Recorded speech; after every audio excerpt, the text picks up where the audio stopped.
Ki te matau a Māui I Naia nei, kei te tuku karahipi hō ki ngā rangatahi o taua takiwā ki uru atu ai rātou ki te rāngai hauora mahi ai. Ko tētahi o ngā kaiwhiwhi karahipi, kua whawhai kē ki te mate kino. Ko tōna hia nui kia marama pū e rātu rangatahi Māori e hara te ao hauora I te ao mō nia. Anei rā, aroha Tricia. E toru tau ki muri I tau mai ai te mate pukupuku kia journey.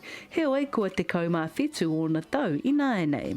Ko tino maro ngā mahi, kāre I te mea māma, he oi kia kaua tērā e whakataka I a koe, me haere tonu, he ao hau kei te haere, he rangi hoi, me haere tonu me ngā mahi. Koia tētahi o ngā tauira tokorima e whai wāhi ana ki te kaupapa hou. E hao, e pāo. Ko tōna hia kia tūraki iho I ngā taiepa e au kati ana I te whai wāhi o ngā rangatahi ki ngā ratonga hauora. Kia mohi o mai tātou e hara I te whare hauora te mea mataku, ko ngā whakaro noiho tērā. Ina he mate ngā tau, tēnā haere ki te whare hauora, kāre kore ka manaki rātou I a koutou. He kaupapa mā te hunga rangatahi Māori anake, ko te whai, kia whakatū I tētahi kaunihira rangatahi hei te mutunga o te tau.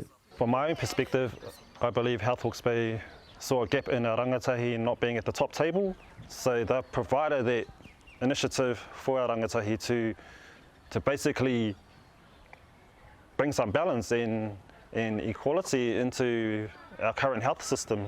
Nā te ruarua noiho o ngā te hunga rangatahi e whai ana I tēnei ara hauora, o reira ko tā mātou noiho kia whāngai te kākano ki roto ki rātou, kia tipu mai tērā hia, kia kitea whānuitia te hunga Māori I roto I te ao hauora.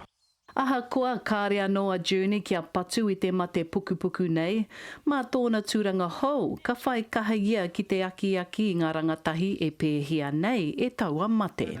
Well, ko taku hia, I au e puta atu ki te ao whānui, kia manaki I ngā tauira, I ngā rangatahi,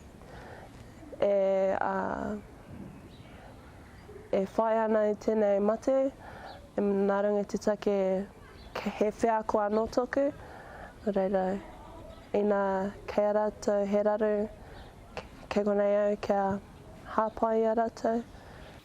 Hei tāna ko te rongoā kia noho iho I roto I te wairua hari, ia rā.